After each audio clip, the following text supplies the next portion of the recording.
Hello, I'm Doug Muzzio. This is City Talk. If you're not into sports, especially baseball, particularly the Yanks, Joe, Mick, Yogi, Thurman, Reggie, and Whitey too, A-Rod, Derek, the Boss, and the Bronx Zoo, watch something else. If you want to spend time with one of the premier sports writers of the last 50 years talking baseball, mostly Yankees, but other things too, stay right here.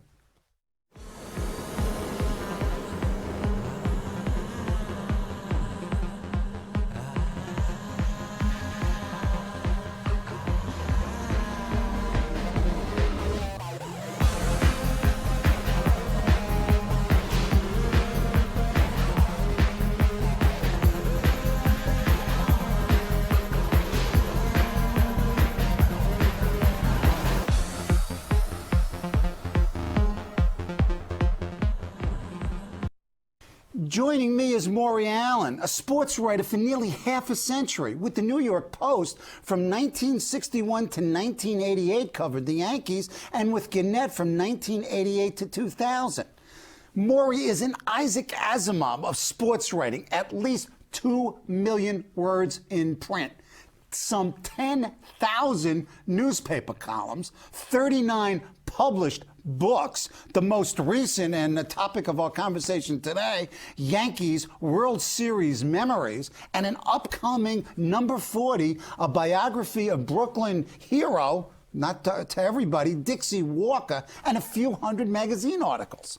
His most recent book is for those of us who grew up as Yankee fans. I grew up in the 50s. This is a must. Go out and buy it for Christmas. Welcome back, Maury. Thanks. It's a pleasure to be with you, Doug. Okay. Silurian News. Now, the Silurians are the oldest association of professional writers. In 2008, gives you the Lifetime Achievement Award. And the headline reads, legendary sports writer Maury Allen, winner of the Society's Lifetime Achievement Award, sports journalist of great heart. So congratulations on that. Thank you very much. Now, we've talked about this. You sports writers have the life. You guys have it made. Come on. You know, the great thing about being a sports writer, it beats working. That's Nice. the most important thing about it. And people actually pay you money to watch athletes perform. And I've been doing this for, over 50 years. And it's just an absolutely great thrill. And I would recommend it to any young kid who just wants to have fun with his life, enjoys putting words together, enjoys the idea of looking at a blank computer screen and saying, I can get 750 words, down on this screen before the editor calls me up. And if you can do that, it's a great way to make a living. When you start getting paid what to do, what you enjoy? My very first professional newspaper job after I got out of the Army in the middle 50s was in a little town in Indiana called Seymour, Indiana, $28 a week. And I thought this was the greatest steal since the Brinks robbery. I was actually getting $28 a week to write about athletes. They happened to be high school athletes and local athletes, but that started my whole career. Man, nice. It's almost like being a college professor. Come on. They pay me to read, write, and talk. Come on, give me a break. Okay, inside the Silurians News, there's a picture of a younger Maury Allen with Pete Rose. And I mean, I don't want to stay on Rose, but Rose in the hall. Rose in the hall. Doug, Rose's case for me personally is a very difficult case to handle because he was the most exciting player on the field and most exciting personality off the field that I had ever been involved in up to that time. Wow. He was just so much fun to be around, so much fun to cover, so much fun to talk to. And when the gambling story broke, I knew this was going to be an arrow in his heart,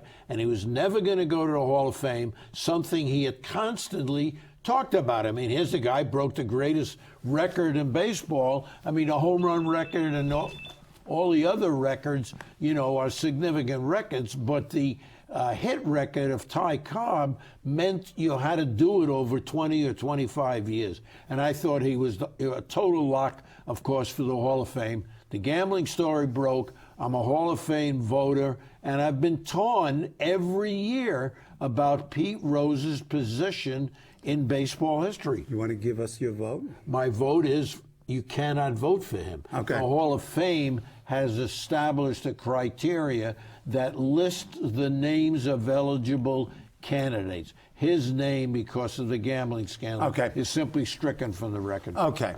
Let's go to the Yankees World Series memories, and then we're going to talk about the Dixie Walker book. Right. But I love this. I mean, my history dates from 1955, which was the worst year of my life because my mother was a Dodger fan, and my brother, father, and I were Yankee fans. So from October 55 to October 56, it was hell. But let's start. You're a little bit older, so you start in 1947. What I'd like to do, go ahead. What I try to do is, in this book, describe my reaction to all of the World Series that I've been personally involved in. I didn't go into the 20s, I wasn't around.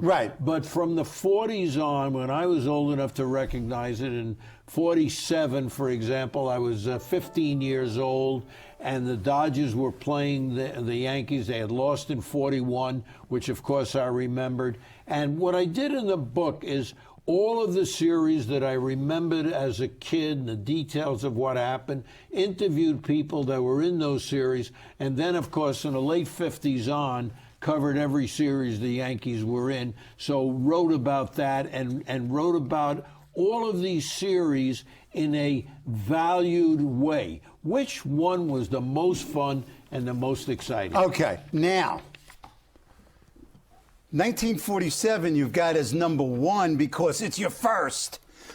But 1960 is your second. That's my second, too. 55 is the worst. Talk about the 60 World Series that made Yankee fans There are two things about it. The Yankees had a great series, except for the fact that they lost. Right. I mean, their offense was incredible. They were overwhelming. The pitching was terrific, except for the fact that Casey decided not to start Whitey Ford in the first game. He went to Art Ditmar, who was a sort of journeyman right-hander. But he felt right-handers would handle the Pittsburgh club, which is basically right-handed at the time. Anyway, the memory of the series, of course, is Bill Mazeroski hitting the home run over this aging, utility player whose name happened to be Yogi Berra. He was at the end of his career. He played left field. He coasted back. And from the stands, you couldn't recognize that that ball was 20 feet over his head. Yogi went back real smoothly like he was going to catch the ball. And all of a sudden it was gone. And it was a game and the jaw dropper. The Yankees had scored a zillion runs. Pittsburgh won close games.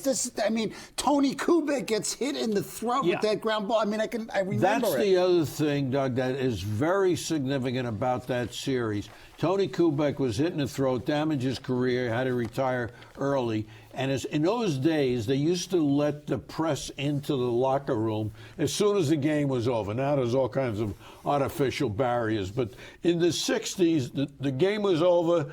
The last player walked into the clubhouse. 10 seconds later, the press was in. So I walk in, and in those days, you could also go into the trainer's room, which you can't today. Walk into the trainer's room. There's Tony Kubek with a towel around his neck, filled with blood. They're waiting for the doctor. And Mickey Mantle, the greatest player, ever in New York baseball history, in my opinion. Mickey Mantle. If he stayed healthy, he would have broken every record there was. Anyway, he's standing there, tears running down his face, and he's looking at his teammate, Tony Kubek.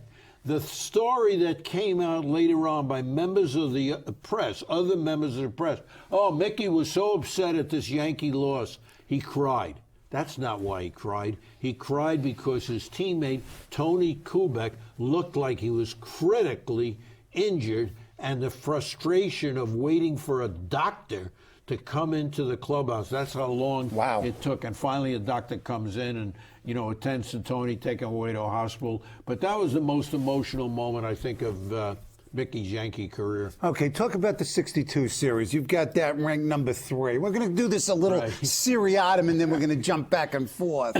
Doug, the 62 series, again, was And it's part of what baseball is, the human drama, mano a mano. You know, man to man, the guy stands out on a mound with this very hard object called a baseball. There's a guy with a big piece of wood standing at home plate. The hitter happened to be Willie McCovey, who was about 18 feet tall, tremendous big athlete. Casey Stengel had a great line about Willie McCovey. He said to Roger Craig one time, pitching for the Mets, when he came out to the mound, he said to Roger, as Willie McCovey came up, he said, "Where do you want me to play the outfielders? In the upper deck or the lower deck?" Nice. Now, this is the first series that the Yanks play against one of their New York City, former New York City rivals. Right. It was interesting. 62, they played the former New York Giants. 63, they played. Don't talk about 63. Anyway, talk about in the 62 series, what happened was Ralph Terry had given up the winning home run to Mazeroski in the 60 series. Now the score is 2-1, 2 out, winning run on tying run on second base, and whether or not they should pitch to McCovey, the next hit is a right-hander, Orlando Cepeda. Oh God, the baby Howe comes out and he says to Terry, "What do you want to do?" He left the decision up to Terry, and Terry said, "Let's get it over with. Let's find out who's going to win or lose." And he faces McCovey, and McCovey hits what I today say was the hardest line drive I personally have ever seen. It was so hard that as soon as the ball was hit, you knew it was a home run if it got a little higher. But it only got about neck high, and as Bobby Richardson in a split second happened to be standing in the right spot. Baseball, the game of inches. This was an inch, standing in the right spot, catches the ball. The ball was hit so hard that when you look at the films, and as I recall from being there, his body went backwards, Richardson's, when he caught the ball. Most times when a player catches a line drive, they move forward to sort of close the deal with the ball. Right. He was hit so hard, he moved backwards. There was about a 2-second, 3-second silence in the ballpark and on the field as people processed what they had just seen. And then, of course, Richardson began to move. The game was over. Terry won it. Let's talk about mano a mano. Let's get out of the sequence here. Bob Welch and Reggie Jackson. To me, I remember that as the classic, fastball pitcher and big hitter. Talk to me. Absolutely. Bob Welch was never a great pitcher. Dodgers. But he ranked up with the hardest throwers in the history of the game. I mean, we're talking about Bob Feller and Walter Johnson, later Nolan Ryan. And he threw the ball 100 miles an hour, 101, 102. Reggie, of course, salivated when he could come up against a pitcher like that because it was all about his ego. It was all about the fact, I'm Reggie. I can hit God if God had a 100-mile-an-hour fastball. This guy at that time was God in a Dodger uniform. Threw the ball so hard, you could hear it before you could see it. It had that whirling, whooshing sound. Well, Reggie's there, and he's up at the plate, winning run, and there were about 8 or 10 foul balls violently swung at, 60,000 people going out of their minds, and finally he throws one about 2 inches out of Reggie's zone, almost up in Reggie's neck, and Reggie swings as hard as he could possibly swing, misses the pitch, strike 3, the game is over, but he's Reggie. So he says, I'll get him next time. Sure enough, next time, home run. Okay. Let's continue with Reggie for a while. 4 consecutive home runs and 4 official at-bats on 4 pitches. You were there for the games. Doug, it was the greatest hitting feat of all time. There are 2 hitting memories I have as a sports writer. One is Roger Maris breaking the Babe Ruth record with all the controversy in 1961. The second was Reggie with the 4 in a row on 4 straight pitches. The first one was in L.A. When the Dodgers beat the Yankees in L.A. to send the series, the '77 series, back to New York City. Well, now they play this 6th game, and Reggie hits not only 3 home runs on the first pitch of 3 different pitches, each pitch individually measured about 30 feet longer than the previous pitch. Wow. The first one was about 400 feet. I have the actual stats in the book. I forget exactly what they were. 400 feet. The next was 425. And the third one off Charlie Huff, who was a knuckleball pitcher, went 460 feet into the middle of the black unused section of the stadium of the Yankees I was at Stadium that game.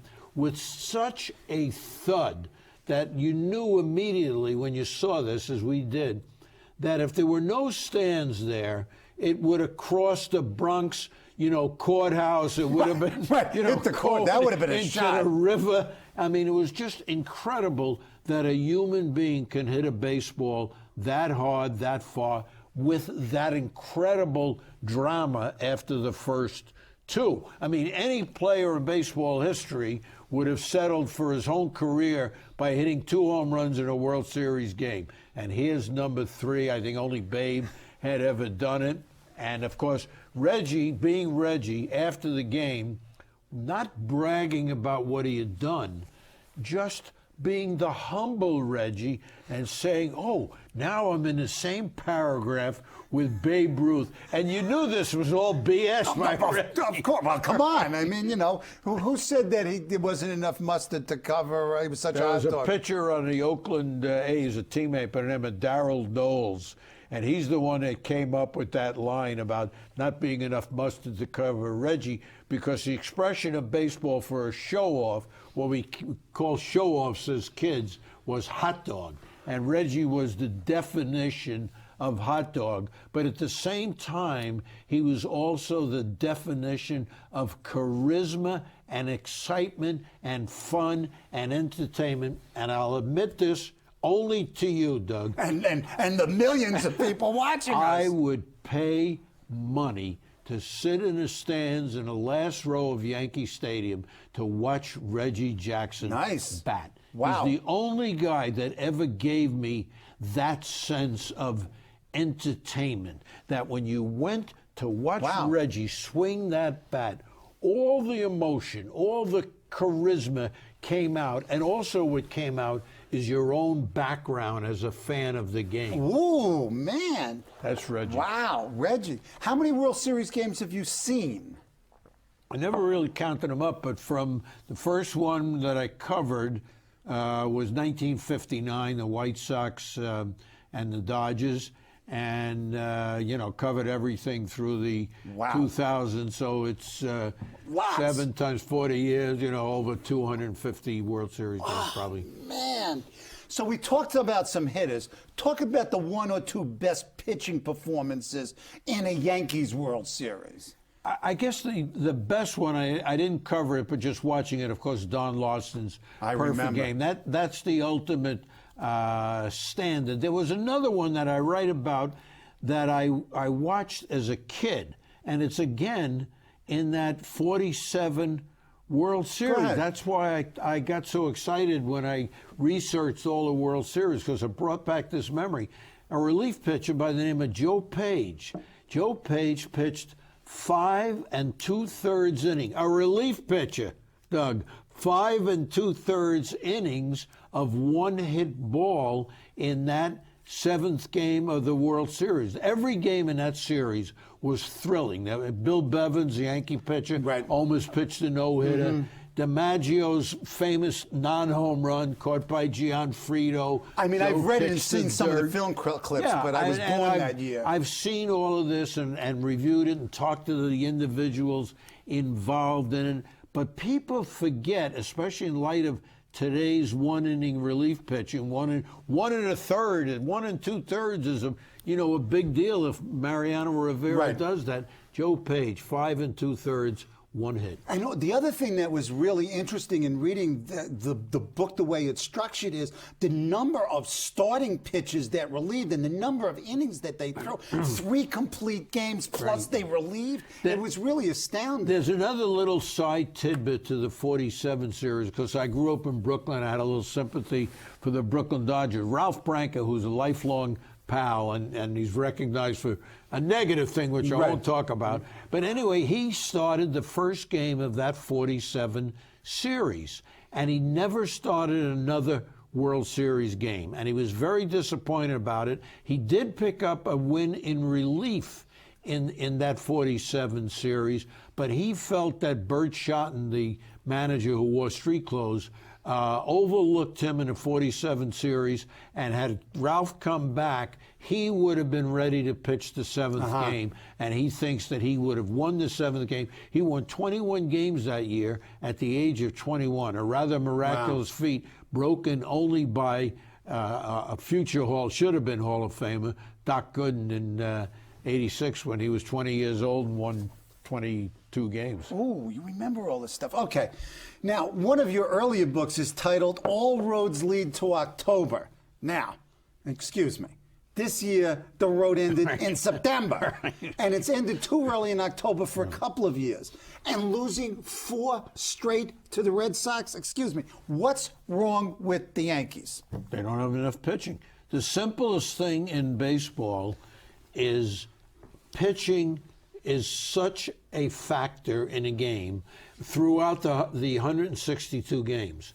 It magnifies as a factor when you get into the playoffs, where you don't have a chance to lose 1 or 2 or 3 in a row. Particularly that first series, 3 out of 5, which is ridiculous. And if you happen to get into a 7-game series, as the Red Sox and Yankees did in '04, it was all about pitching. The Red Sox had a better bullpen. The Red Sox pitching was better, and the Yankees lost. You know, the curse of the Bambino. Wait a second, down. but why did they give Cashman, the general manager, an extension when he went with rookies and broken downs this year? Those are internal things that I don't care about and I'm not into, and you know, I mean, so what did they do? What did they manager, do? They've got to buy 2 number 1 pitchers. I think the Yankees right now, at the end of '08, going into the '09 season, are, in my opinion, in the worst shape they have been in since 1966 when they finished 10th. Okay. They have no pitching, 0 pitching. They're counting on Wang, who has not come back from his injury. And he's not number 1 anyway. You don't know if he can throw 1 baseball. Right. He's been so injured. Right. Their second pitcher is Chamberlain, who you don't know what he can do, plus he had a drunk arrest, and who knows how he's going to behave. Messina's gone. In '09. Messina's gone. Pettit may be gone. Excuse me. Counting on people. How's your right? You righty or lefty? That's right. You're a righty? Right. I don't know. You're worth less money if you're a lefty. So they got to get who? They have to, first of all, they have to get Sabathia. Right. They have to go out and sign another starting pitcher, Lowe or a number 2, you know, Burnett or somebody else. They have to rebuild their staff, and they have to face the reality that the 3 young pitchers they were counting on to rebuild the staff have all been failures. I mean, Hughes and Kennedy, these kids are not major league starting pitches. So you either have to go out and buy them someplace else, or bite the bullet and wait for some 20-year-old who we don't know about today, who's in the system, to come along in 2 or 3 years. That's why I say they're in a worse position they've been in since they finished 10th. Because you can't go any place in baseball. You know, you could have 8 Babe Ruths on your team, but if you don't have 1 pitcher, you're going to lose a lot of games, 7-6 and 8-7 and all the rest of it. Plus, the other thing about the Yankees, I think this is frightening for Yankee fans, and I'm saying this as an objective journalist rather than a Yankee fan. Mariano Rivera is going to be 40 years Yeah. old. And one of these days, it's not You going need to a work. closer. Okay. We got about 2.5 minutes. Talk about this new Dixie Walker book, because Walker is an interesting historical figure as well as baseball player. Doug, this is one of the most emotional things I've ever been involved in my long career. I grew up in Brooklyn. He was my hero as a kid. He was a great player for the Brooklyn Dodgers. But his claim to fame, as it were, is that he led the petition against having Jackie Robinson join the team in 1947. Jackie Robinson was the Barack Obama of America in 1947. And the reason I say that is how important baseball was to millions of people. Football, basketball, hockey, none of that mattered. All the relaxation of American working people was about baseball. Now they bring in the first African American in 47. Dixie Walker leads this petition. Keep him off the team. He's from Birmingham, Alabama. I got to know Dixie very well later on as a Dodger coach and batting coach. He recognized and spoke about the fact that he was representing his community, Birmingham, Alabama, the attitude that existed in America in the 40s. He changed later on. He helped black players. And the book is all about Dixie's role in his very significant American change. To a certain extent, it sounds almost as if it's social history as well as baseball lore. I really feel that people who know nothing about baseball will enjoy this book, because I really do compare it to Barack Obama. In other words, all of a sudden in 2009, we're going to have the first African-American president in history. That is equivalent to millions and millions of people of the first black walking on a field April 15, 1947, Jackie Robinson at Ebbets Field. Did you see Robinson when he first came up? I saw him as a kid growing up in Brooklyn, went to a dozen games a year, and then got to know him quite well later on when he got into politics and business and everything else. How far along are you on this book? I'm about ready to begin writing. I'm still researching and talking to players that were on that team. In fact, I'm doing the book with a lot of help from Dixie Walker's daughter. Her name is Susan Walker. She happens to live near me. We met accidentally. She told me who she was, and I said, we got to do a book on your father. Serendipity. So when does it get published so we can invite you back? Yes, it'll be published actually early in 2010. Oh, you got to come back because two things. One, Dixie Walker's birthday will be celebrated. It's his 100th birthday. He's gone, of course. And the second thing is his daughter, it will be 70 years old that year. And so that's a big thing for her. So we decided to bring it out in 2010. You're coming back before that. We'll it. talk baseball. April 3rd, something like that. My pleasure. Doug, always. thank you. Thank you.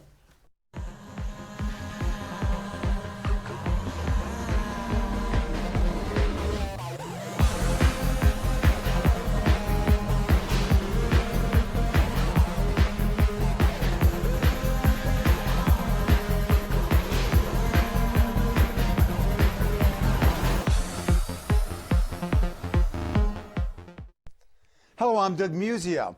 Let us know what you think about this show. You can reach us at CUNY.TV.